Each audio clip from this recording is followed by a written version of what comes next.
If you buy an automobile in the state of California that is covered by warranty and is used primarily for personal, family, or household purposes, and you have repeated warranty repairs with that automobile, you may have a valid California lemon law claim. Now, in order to prove a California lemon law claim, you need to prove three main elements. Number one, you need to prove that the vehicle has had warranty repairs. If the vehicle did not come with a warranty, then you're not going to have a lemon law claim.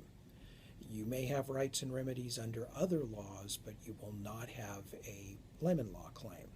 So you need to prove, one, that the vehicle has had warranty repairs.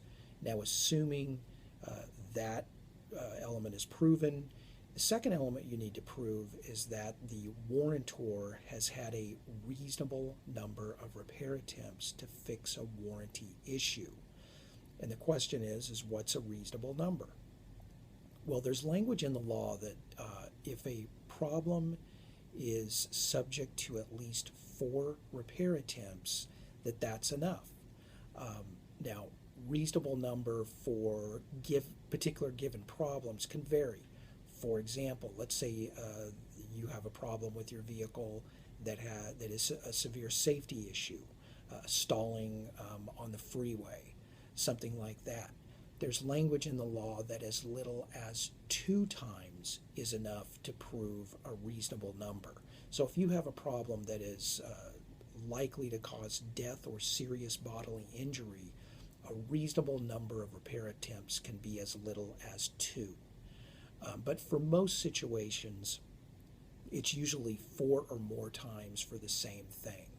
You can also prove a reasonable number of repair attempts by the number of days the vehicle has been in the shop for repair. There's language in the law that if in a given time and mileage parameter, if the vehicle is out of service more than 30 days, that's enough. So the number of times and the number of days a vehicle has been in the shop for repair are both relevant to proving a reasonable number of repair attempts. The next element you must prove is that the problem that you're having, the warranty problem, is a substantial problem, something that substantially impairs the vehicle's use, value, or safety to the buyer. Now, it doesn't have to be all three. It doesn't have to be use, value, and safety. It can be one of them. It can be a problem that substantially impairs the value, a problem that substantially impairs the use, a problem that substantially impairs the safety of the vehicle. And each situation must be viewed in light of the way the particular consumer uses the automobile. What may be a substantial impairment for one person may not be for another person. But let's assume that all of those elements are proven. What are you entitled to? The law entitles consumers to either restitution or replacement of the product. Restitution is really another word for a buyback of the vehicle. In a buyback situation, you would be entitled to all monies paid towards the purchase of the vehicle minus a usage deduction. And when I say all monies, I mean if the vehicle's financed, it would be the down payment, monthly payments, pay off the loan. There would be certain incidental and consequential damages, for example, towing, rental car, repair, possibly insurance payments, and things such as that. The manufacturer warrantor is entitled to a mileage deduction from the amount of restitution that is paid to the consumer.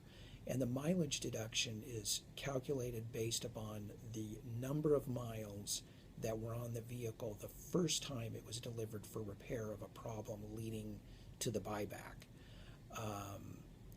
You take that mileage figure, you multiply it by the price of the vehicle, then you divide that figure by 120,000, and that gives you the mileage deduction.